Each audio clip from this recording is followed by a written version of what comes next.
Hello hello hello and welcome to a new lecture of Class Vista, जहाँ पे हम कर रहे हैं क्लास 9 साइंस की तैयारी। और आज हमारा फिजिक्स का जो फर्स्ट चैप्टर यानी तुम्हारे बुक का chapter number 4 describing motion around us का लेक्चर नंबर 3 ये होगा last lecture from this chapter. और इसके बाद ये चैप्टर हम लोग खत्म कर देंगे और हम लोग केमिस्ट्री वाला फर्स्ट चैप्टर की ओर बढ़ेंगे। लेकिन केमिस्ट्री जाने से पहले इस चैप्टर को खत्म करना जरूरी है, तो बिना किसी देरी के चलो ये लेक्चर स्टार्ट करते हैं। तो सबसे पहले थोड़ा सा रिवीजन करेंगे। रिवीजन मतलब हम लोगों ने लास्ट लेक्चर में क्या देखा था। अगर फिर से मैं बोल रहा हूँ, हर लेक्चर के पहले ही मैं बोल देता हूँ कि कोई भी लेक्चर को तुम स्टैंड अलोन मत देखो। अगर तुम सोच रहे हो कि सिर्फ मुझे ये वाला पोर्शन ही मतलब चाहिए, लास्ट वाला पोर्शन ही चाहिए, तो मैं ये लेक्चर देख लेता हूँ टीचर का, ये वीडियो देख लेता हूँ तो हो जाएगा, ऐसा नहीं होता। साइंस में हर कुछ maximum things are connected to each other, एक चैप्टर में maximum things are connected. So इसलिए हर लेक्चर को मतलब एक के बाद एक देखना ही इंपॉर्टेंट है। अगर तुम ये मोशन वाला चैप्टर पढ़ रहे हो अभी, तो मैं बोलूंगा कि पहले लेक्चर नंबर 1 और 2 देख लो, क्योंकि लेक्चर नंबर 1 में हम लोगों ने almost everything like 90% of the chapter is on lecture number 1, ठीक है। फिर लेक्चर नंबर 2 में बाकी 5% था, जहाँ पे हम लोगों ने ग्राफ के बारे में बात किया था। लास्ट लेक्चर में हम लोगों ने ग्राफ्स देखा था, ठीक है। एंड ग्राफ्स का इंपॉर्टेंस इस लेक्चर में तुम लोग समझ पाओगे जब हम लोग काइनेमेटिक्स, इस लेक्चर में हम लोग 3 चीजें देखेंगे। काइनेमेटिक्स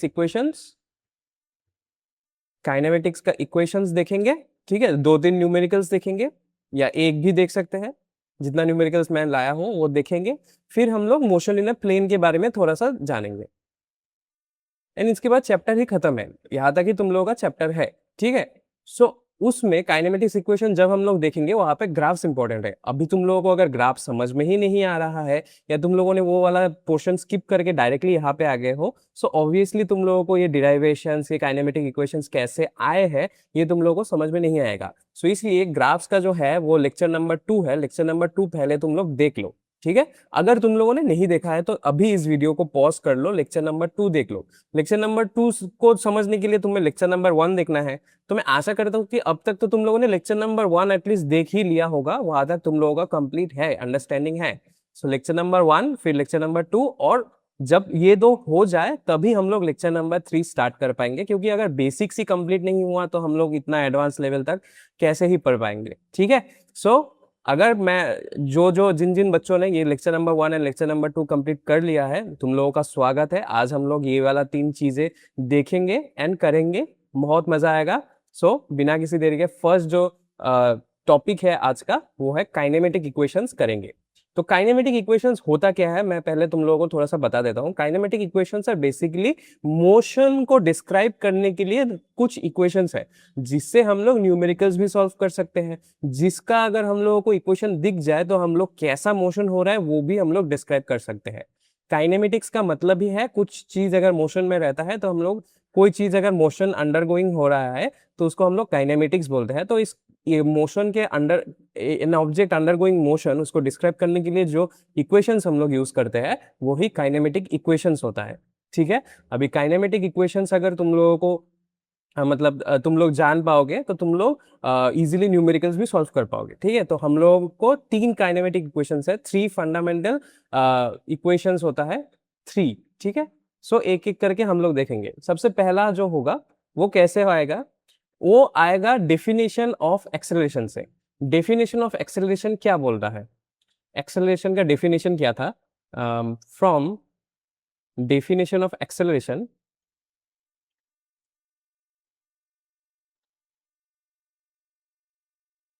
लेक्चर नंबर 1 में हम लोगों ने ये बात बताया था कि डेफिनेशन ऑफ एक्सेलरेशन से हम लोगों को पता है कि acceleration is equal to final velocity minus initial velocity by T.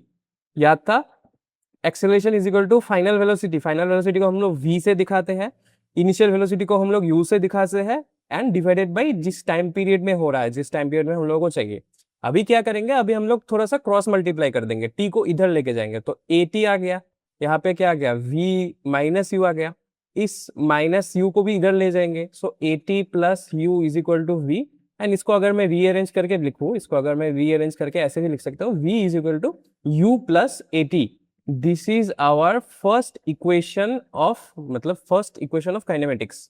ठीक है, फर्स्ट काइनेमेटिक इक्वेशंस यही है कि final velocity is equal to initial velocity, final velocity is equal to initial velocity plus acceleration times the time period, acceleration multiplied by the time period जिसमें हम लोगों को वो ढूंढना है। ठीक है, चलो अभी ये जो इक्वेशन है इसको अगर मैं ग्राफ फॉर्म में डिनोट कर पाऊं, अगेन तुम लोगों को ग्राफ की जरूरत होगा इसलिए हम लोगों ने ग्राफ कर लिया है, इसको अगर मैं ग्राफ फॉर्म में दिखाऊं तो कैसा आएगा, तो तुम लोगों को पता है कि एक्सेलरेशन वाला ग्राफ कैसे आता है।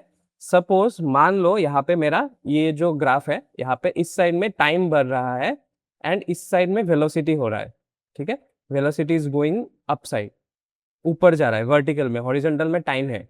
सो कुछ उसका इनिशियल वेलोसिटी था, वो जीरो भी हो सकता था लेकिन हम लोगों ने कुछ इनिशियल वेलोसिटी पकड़ लिया है। सपोज मान लो ये मेरा इनिशियल वेलोसिटी है u एंड वो कुछ देर तक मतलब उसका स्पीड बढ़ गया, यहाँ तक बढ़ गया, मान लो ये मेरा फाइनल वेलोसिटी v एंड ये बढ़ गया है, मतलब ये यहाँ से यहाँ गया है एट कांस्टेंट एक्सेलरेशन, क्योंकि यहाँ पे a का वैल्यू चेंज नहीं होगा, this is at constant acceleration. So constant acceleration में अगर u टू v एक किसी ऑब्जेक्ट का स्पीड बढ़ रहा है तो उसका जो ग्राफ होगा वो कुछ ऐसा होगा, वो कुछ ऐसा होगा, एक स्ट्रेट लाइन ग्राफ होगा। ठीक है, एक स्ट्रेट लाइन ग्राफ होगा, समझ में आया। एंड अगर मैं इसको बोल दूं कि दिस इज ये मेरा ग्राफ आ रहा है, ये एक्सेलरेशन ए से हो रहा है, मतलब एक्सेलरेशन ए, कांस्टेंट एक्सेलरेशन ए के वजह से हो रहा है। सो ये कितने टाइम तक गया है, सो टाइम यहाँ पे अगर आ रहा है तो टाइम होगा up to time T, up to time T ये बढ़ रहा है। ठीक है, अगर मैं इस दो पॉइंट्स को भी ज्वाइन कर दूं तो भी कोई बात नहीं। ठीक है, ये दो पॉइंट्स को भी मैंने ज्वाइन कर दिया, तो कुछ ऐसा हम लोगों का डायग्राम बन रहा है, ऐसा हम लोगों का ग्राफ बन रहा है। ठीक है, अभी हम लोगों को मैंने दिखाया था तुम लोगों को कि ग्राफ में हमेशा पॉइंट्स को लेबलिंग कर दो। सो ये u ये v हो गया, सपोज मैंने यहाँ पे कुछ लेबलिंग कर दिया, मान लो यहाँ पे a है, this is a to b तक बढ़ रहा है, ये c है, ये d है, ये e है। ठीक है, ये तो जीरो है, मतलब ओरिजिन है, इसको हम लोग o से दिखाते हैं, तो ये आ गया। अभी हम लोगों ने लास्ट लेक्चर में ही देखा था, लास्ट लेक्चर में क्या देखा था कि जो डिस्प्लेसमेंट होता है, displacement, displacement is given by ये जो एरिया है, ये जो एरिया, ये जो पूरा एरिया है, ठीक है, ये जो पूरा एरिया है इससे हम लोगों को डिस्प्लेसमेंट मिलता है। सो इस पूरा एरिया को हम लोग दो एरियाज में डिवाइड कर सकते हैं, एक तो हो गया ये ट्राइंगल का एरिया, ये जो ट्राइंगल है इसका एरिया, और एक हो गया ये रेक्टेंगल का एरिया। ठीक है, ये जो ट्राइंगल एक देख रहे हो तुम लोग, ये वाला ट्राइंगल प्लस ये वाला रेक्टेंगल का एरिया अगर हम लोग मतलब ऐड कर देंगे तो हम लोगों को टोटल एरिया मिल जाएगा इस फिगर का। सो ऐसे ही लिख लेंगे कि इक्वेशन नंबर 2 से हम लोग शुरू करते हैं कि वी नो डिस्प्लेसमेंट मतलब S is equal to area of O A B D. अभी area of O A B D को हम लोग दो कर सकते हैं कि area of triangle A B C plus area of O A C D. ठीक है, so area of triangle A B C मतलब ये राइट हैंडेड ट्राइंगल है, राइट एंगल ट्राइंगल है। सो इसका हम लोग क्या लिख सकते हैं, half into base into height लिख सकते हैं। So area of triangle A B C half into base कितना है, सपोज ए सी इसका बेस है एंड इसका हाइट कितना है, बी सी इसका हाइट है, plus area of O A C D. O A C D एक रेक्टेंगल है, रेक्टेंगल का एरिया हम लोग कैसे निकाल सकते हैं, length into breadth. So length पकड़ लो ए सी एंड ब्रेथ पकड़ लो C D, A C into C D.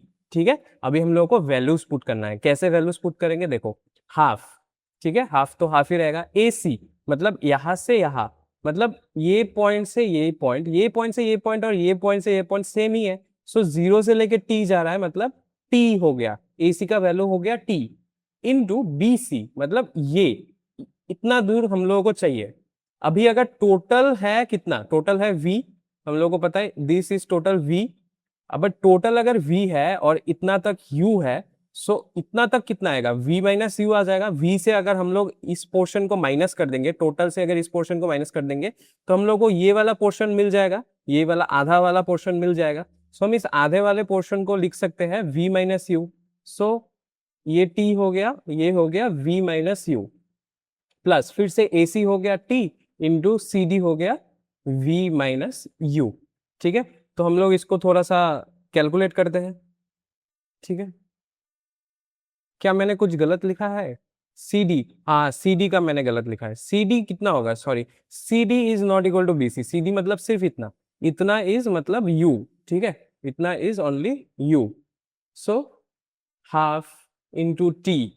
अभी v माइनस यू को हम लोग क्या लिख सकते हैं? v माइनस यू को हम लोग यहां से इस इक्वेशन में क्या लिख सकते हैं? देखो, v minus U is equal to A T लिख सकते हैं। v माइनस यू को हम लोग ए टी लिख सकते हैं, तो v माइनस यू को हम लोग ए टी लिख देते हैं, प्लस t इंटू यू को हम लोग यू टी लिख देते हैं। ठीक है, तो ये तो s के साथ ये इक्वल है, this is all equal to s। So S में ये हम लोग ut को सामने ला लेते हैं और half into t into a t, मतलब ए टी स्क्वायर लिख सकते हैं। This is our equation number 2। S is equal to U T plus half a T square, मतलब displacement is equal to initial velocity times time period plus half into acceleration time times का square. ठीक है, या acceleration multiplied by times का square. ठीक है, ऐसे लिख सकते हैं। सो ये हो गया हमारा दूसरा काइनेमेटिक इक्वेशन। इजी लग रहा है? इजी ही है। फर्स्ट वाला तो बहुत ही इजी है, सेकंड वाला फिर भी चलो थोड़ा सा हम लोग को ट्रिक्स लगाना पड़ता है, थोड़ा सा ग्राफ देखना पड़ता है। थर्ड वाला भी फिर से इजी होगा, वो प्योर मैथमेटिक्स बेस्ड ही होगा। थर्ड वाला देखते हैं। थर्ड वाला कैसा है? जैसे हम लोग को बताया, वी नो, ये लिख सकते हैं हम लोग कि a is equal to v minus you by t. अभी टी और ए का अगर मैं जगह एक्सचेंज कर दूं, मतलब टी को इधर लेके आओ और ए को इधर लेके आओ, ये तो मैं कर सकता हूं इजीली। अभी मुझे क्या करना है, ये जो टी का वैल्यू है, जो टी का वैल्यू मुझे मिला, मान लो ये इक्वेशन नंबर कुछ मैं दे दे रहा हूं, सपोज मैं इक्वेशन ए दे रहा हूं। ठीक है, सो इक्वेशन ए को पुटिंग, ऐसे लिखो, putting equation A in equation 2। Equation 2 मतलब ये जो हमारा थोड़ी देर पहले हम लोगों को ये इक्वेशन मिला, यहाँ पे मुझे t का वैल्यू सिर्फ पुट करना है, क्योंकि t का वैल्यू मुझे कितना मिला, v minus you by A. सो क्या बन जाएगा? इक्वेशन 2 कैसा था? s is equal to U T plus half of A T square. अभी t के जगह पे v minus you by A put कर दो। s is equal to U v minus you by A plus half of a v minus you by A whole square. ठीक है, अभी इसको अगर मैं इधर लेके आऊं, मतलब नेक्स्ट मैं इस साइड में लिख रहा हूं। ठीक है, सो इसको मैं सिर्फ तोड़ूंगा। s इज इक्वल टू कितना हो जाएगा, U V minus U square, U V minus U square by A plus half of, देखो यहाँ पे एक छोटा सा मैं ट्रिक लगाता हूँ, ट्रिक नहीं, चलो तोड़ के ही करता हूँ। v माइनस यू स्क्वायर और नीचे आ गया ए स्क्वायर। ठीक है, सो यहाँ पे ए स्क्वायर मतलब 2a है, यहाँ पे एक है, तो एक तो कैंसिल हो जाएगा, नेक्स्ट लाइन में हम लोग कैंसिल कर देंगे। So U V minus U square by A plus 1/2a, क्योंकि एक ए गया तो एक ए रहेगा, और ऊपर में क्या आ जाएगा, v माइनस यू का स्क्वायर, v माइनस यू का स्क्वायर। ठीक है, तो इसको अगर मैं थोड़ा सा और भी, इसको अगर मैं थोड़ा सा खोल दूं, मतलब a minus B whole square में खोल दूं, अगर तुम लोगों को पता है या नहीं पता है मुझे नहीं पता, लेकिन मैं मान लेता हूं कि तुम लोगों को पता है कि a minus B whole square का फॉर्मूला क्या है। वो है a square plus B square minus 2ab। ठीक है, डिवाइडेड बाई 2a। अभी 2a और a मतलब एलसीएम अगर लेंगे तो हम लोगों को 2a मिलेगा, मतलब 2a मिलेगा अगर, तो इन दोनों साइड में हम लोगों को 2 से मल्टीप्लाई करना पड़ेगा, तो 2uv minus 2u square plus v square plus u square minus 2uv divided by 2a। So plus 2uv minus 2uv, ये दो तो कैंसिल हो गए, minus 2u square plus u square, मतलब एक माइनस u स्क्वायर बचा, और इस 2as को मैं अगर इधर 2a को इधर लेके आओ तो 2as is equal to V square minus U square, यहां तक आ गया। और इसको अगर मैं थोड़ा सा और मतलब यू स्क्वायर को इधर लेके जाओ, सिंप्लीफाई कर दो, तो वी स्क्वायर बन जाएगा 2as plus U square. This is our equation number 3। V square is equal to 2as plus U square, या फिर यू स्क्वायर प्लस 2as तुम लोग लिख सकते हो।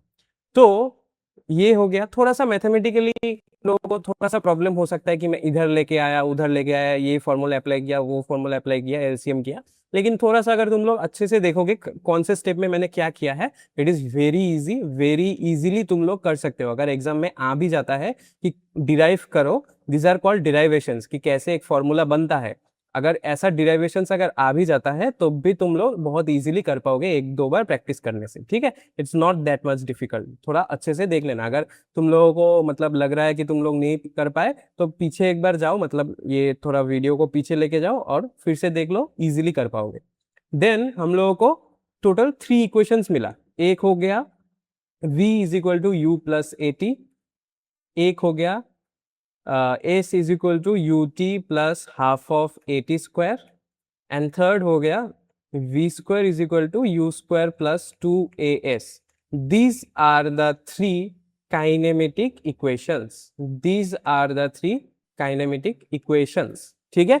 इस काइनेमेटिक इक्वेशंस को देख के किसी ऑब्जेक्ट का अगर तुम लोग काइनेमेटिक इक्वेशंस देखोगे तो उससे तुम लोग एक तो तुम लोगों का, अगर मैं पढ़ाई फोकस में बोलूं तो तुम लोगों का न्यूमेरिकल्स इससे आएगा, तो तुम लोग न्यूमेरिकल सॉल्व कर पाओगे इस फॉर्मूला से। These are nothing but your formulas.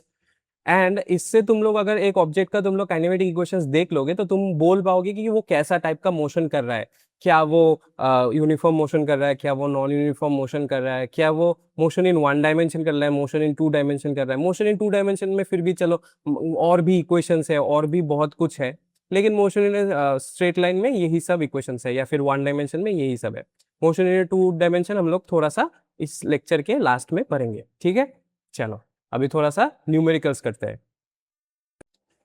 लेकिन न्यूमेरिकल स्टार्ट करने से पहले एक चीज हमेशा ध्यान में रखना कि दिस थ्री लॉज, जितना भी काइनेमेटिक इक्वेशंस है, these are only applicable when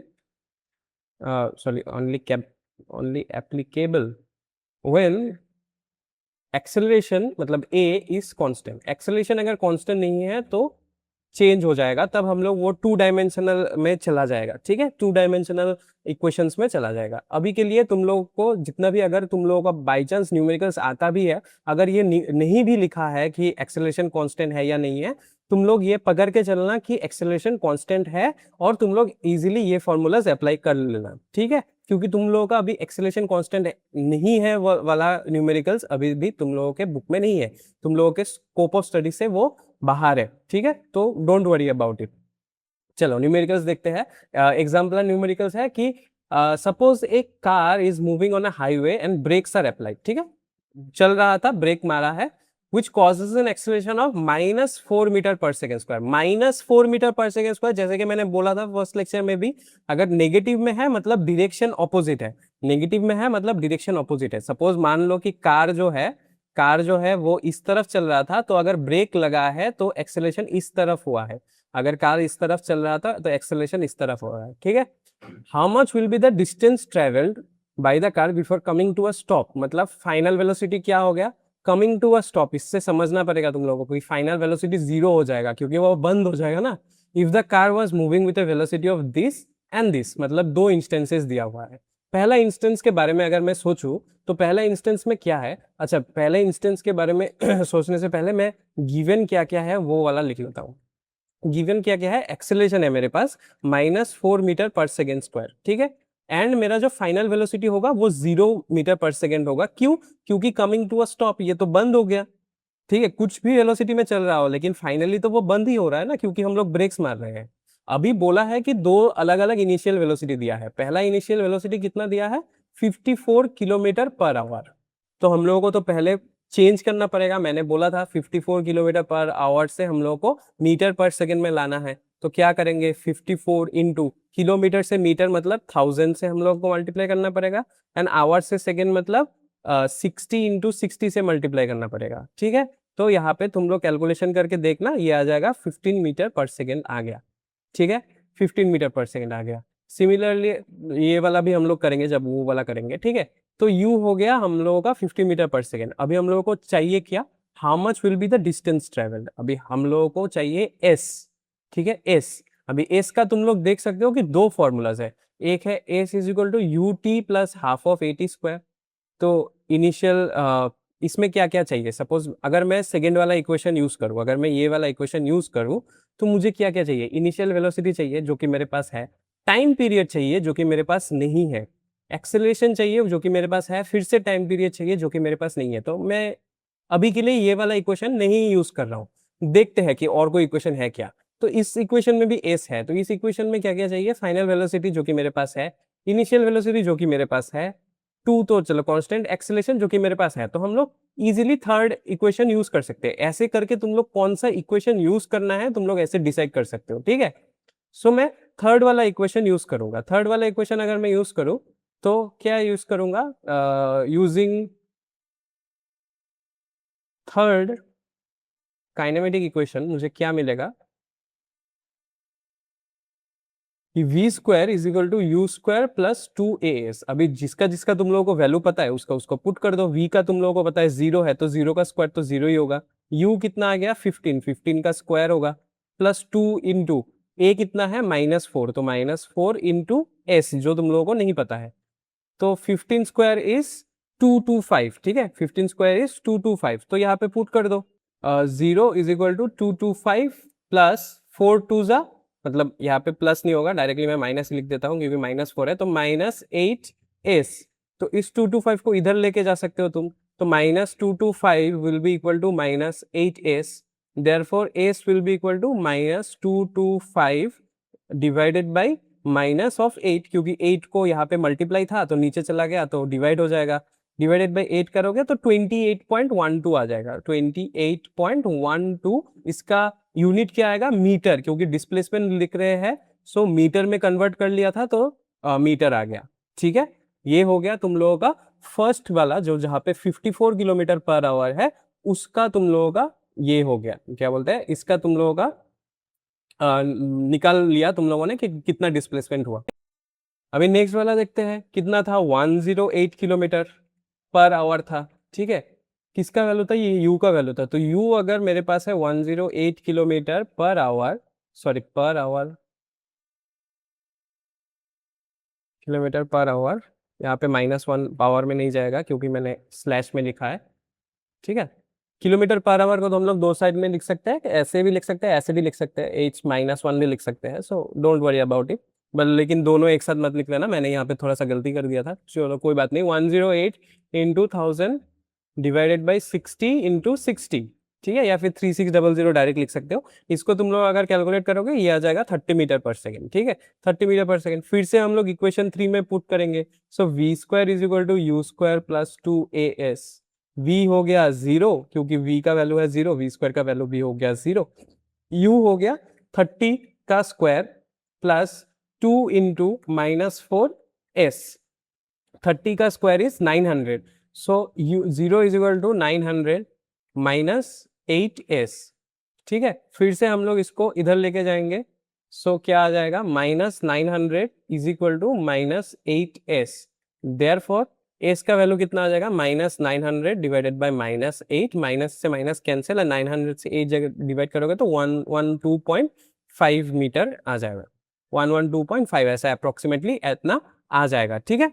अगर इतना आ गया तो तुम लोगों का एक मतलब ये हो गया, मैथमेटिक्स राइट हो गया, न्यूमेरिकल्स राइट हो गया, तो तुम लोग नेक्स्ट वाले न्यूमेरिकल्स में बढ़ सकते हो, ठीक है। हम लोग यही वाला एग्जाम्पलरी न्यूमेरिकल्स करेंगे। बुक में बहुत सारा जो न्यूमेरिकल्स है तुम लोगों के लास्ट के एक्सरसाइज व क्वेश्चंस में बहुत सारा न्यूमेरिकल्स तुम लोगों को मिलेगा, जिसका सोल्यूशन, बुक के न्यूमेरिकल्स का सोल्यूशन, बुक का जो न्यूमेरिकल्स है, बुक न्यूमेरिकल्स जो सोल्यूशन जो है, बुक का न्यूमेरिकल्स का जो सोल्यूशन है वो तुम लोगों को पीडीएफ में मिल जाएगा। कहाँ पे, टेलीग्राम चैनल में मिल जाएगा, ठीक है। सो टेलीग्राम चैनल ज्वाइन कर लेना, और टेलीग्राम चैनल का लिंक कहाँ पे मिलेगा, वो तुम लोगों को डिस्क्रिप्शन बॉक्स में मिल जाएगा। So please go to the description box, join the Telegram channel. वहाँ पे जो बुक का जितना भी न्यूमेरिकल्स है वो हम लोगों ने सॉल्व करके मेरे हैंड रिटन नोट से ही तुम लोगों को डायरेक्टली सॉल्व हो जाएगा, ठीक है। चलो अभी नेक्स्ट टॉपिक की ओर बढ़ते हैं। नेक्स्ट टॉपिक जो है मोशन इन ए प्लेन। अभी मोशन इन ए प्लेन तुम लोगों को इतना भी कुछ नहीं है,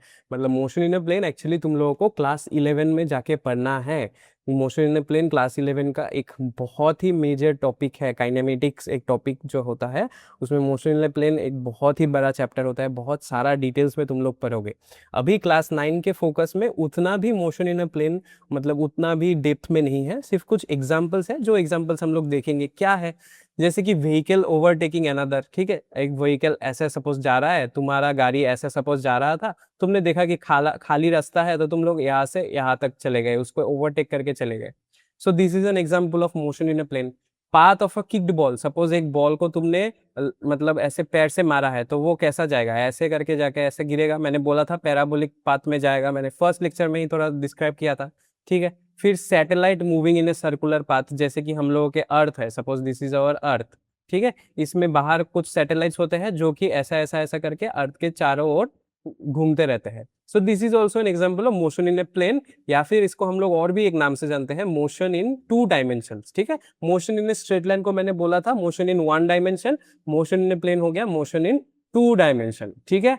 लेकिन इस 2 डायमेंशनल मोशन में सिर्फ हम लोगों को एक छोटा चीज क्लास 9 में पढ़ना है, जो कि फिर से तुम लोगों को क्लास 11 में बहुत डेप्थ में पढ़ना ही होगा अगर तुम लोग साइंस में लेके पढ़ते हो। लेकिन अभी क्लास 9 के लिए तुम लोगों को बेसिक थोड़ा सा जानना पड़ेगा, वो है यूनिफॉर्म सर्कुलर मोशन। अभी यूनिफॉर्म सर्कुलर मोशन होता क्या है, नाम से ही तुम लोगों को थोड़ा सा पता चल जाएगा। When an object moves in a circular path, मतलब वो ऐसा लंबा लंबा नहीं चल रहा है या ऐसा ऐसा नहीं चल रहा है, वो किसी सर्कुलर पाथ में चल रहा है, ठीक है। कुछ सर्कुलर पाथ में अगर चल रहा है विथ कांस्टेंट या uniform speed, it's motion is called uniform circular motion, ठीक है। वो एक सर्कुलर पाथ में चल रहा है, एक कोई ऑब्जेक्ट, सपोज मान लो ये मेरा ऑब्जेक्ट है, ये ऐसा एक पाथ अगर ट्रेवल कर रहा है, suppose this is my object, ये ऐसा अगर पाथ ट्रेवल कर रहा है, सो इसको हम लोग बोलेंगे यूनिफॉर्म सर्कुलर मोशन, ठीक है, समझ आ गया।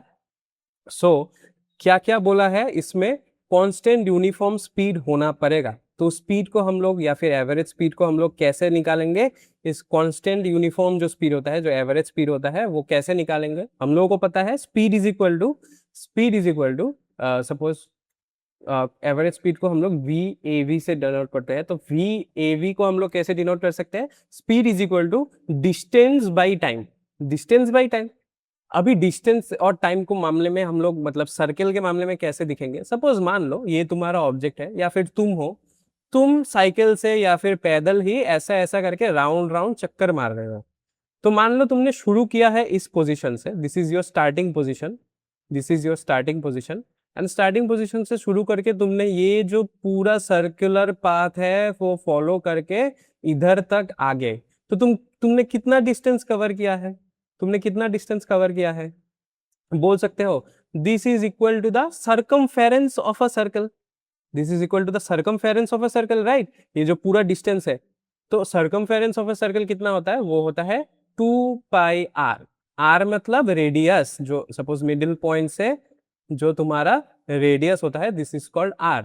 सो 2πr डिवाइडेड बाई कितना टाइम में जा रहे हो, डिस्टेंस कवर्ड बाई टाइम होता है ना, तो distance covered by time, so suppose time को मान लो तुमने t, so this is our formula, VAV is equal to 2πr by t, ठीक है, ठीक है, हो गया।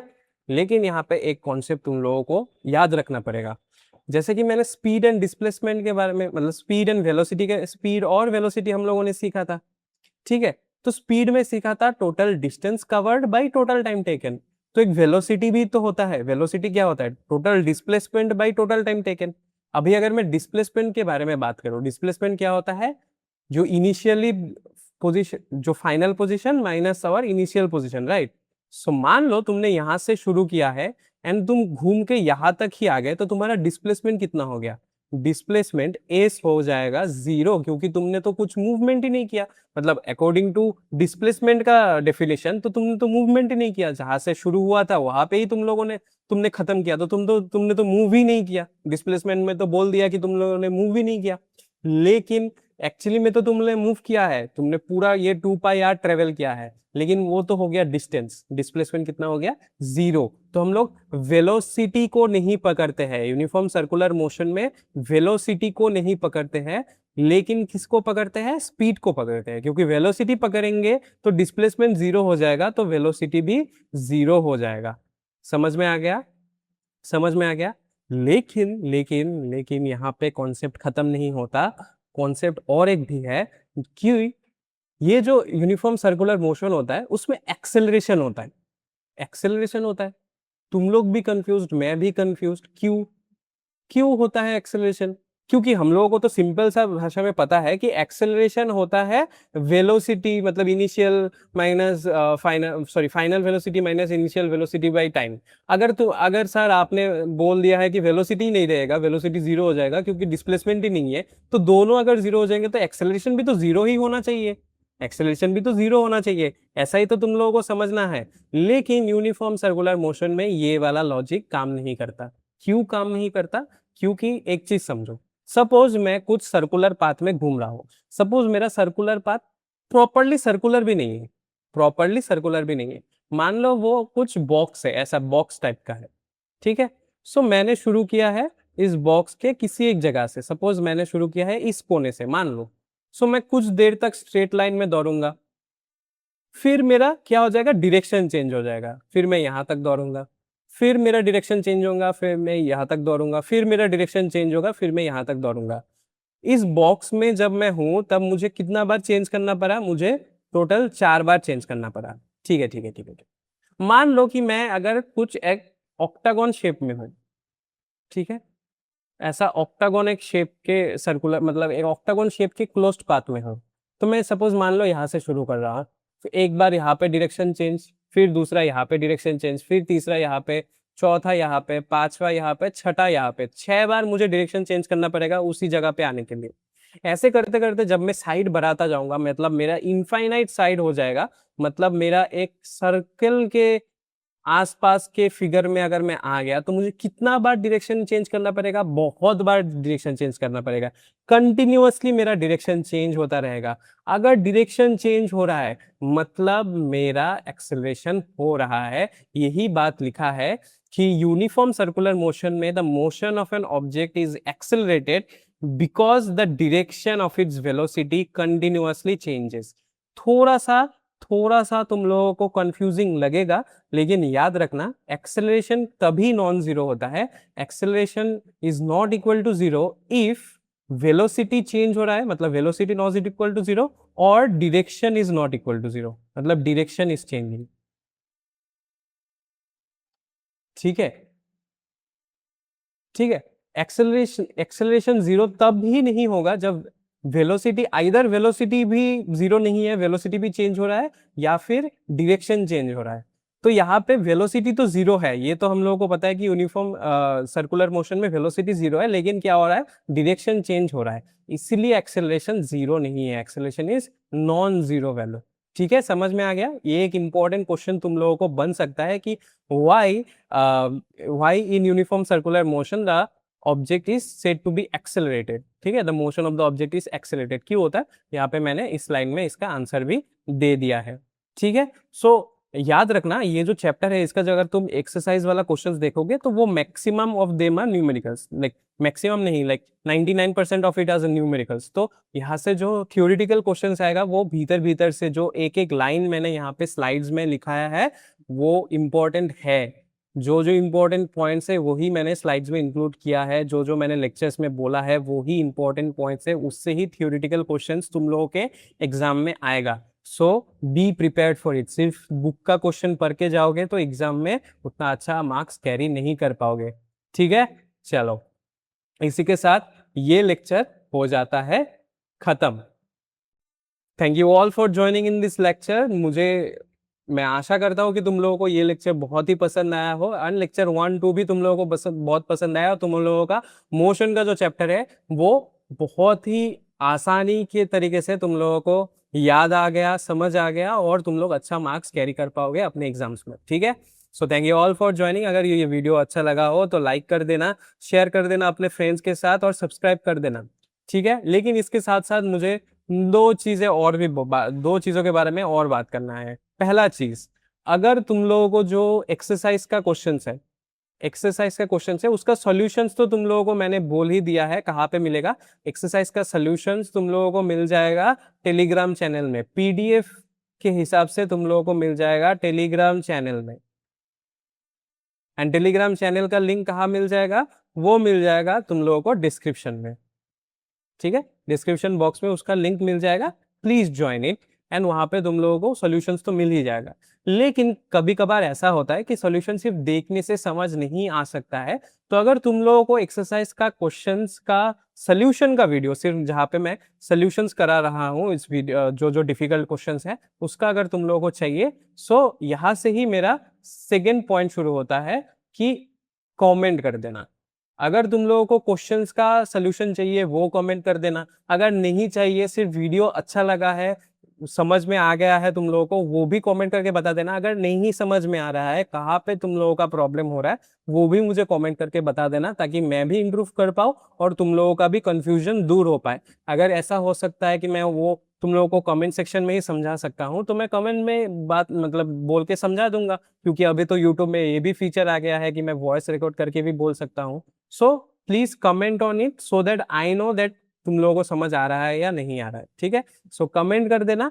एंड कमेंट के साथ साथ वहां पे देखना एक हाइप वाला बटन है, ऐसा स्टार का एक सिंबल रहेगा। ठीक है, चलो मेरा स्टार फिर से बिगड़ गया हमेशा की तरह। तो वो हाइप वाले बटन में क्लिक करके वो स्टार को तुम लोग दबा देना, ताकि तुम लोगों को ये जो वीडियो है तुम लोगों को जैसे और भी स्टूडेंट्स के पास पहुंच पाए।